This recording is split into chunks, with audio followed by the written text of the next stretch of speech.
This is my updated bike check, and starting in the front I have S&M Perfect 10 bars, a little fucked up but it's cool. I have Animal Edwin de la Rosa grips in purple, Colt Salvation stem, and a claw headset.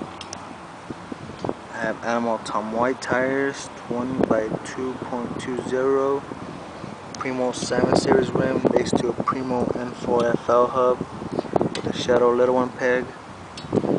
Animal Cush seat, it's a little fucked up, a little dirty. Shadow pose and a really seat clamp. Honestly, DC pedals. Some really old premium cranks, but they're cool. Shadow lighter sprocket. Shadow chain. Another Animal Tom White tire. Animal OG peg. Stolen bottom bracket. And the Odyssey Hazard V3 cassette hub with the 3/8 female conversion kit, and we're laced to a G Sport ribcage rim, and I have the S&M WTF frame.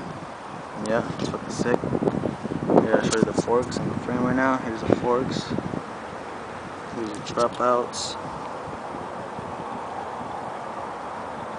Here's the dropouts for the frame. And yeah, pretty sure that's it. Thanks for watching.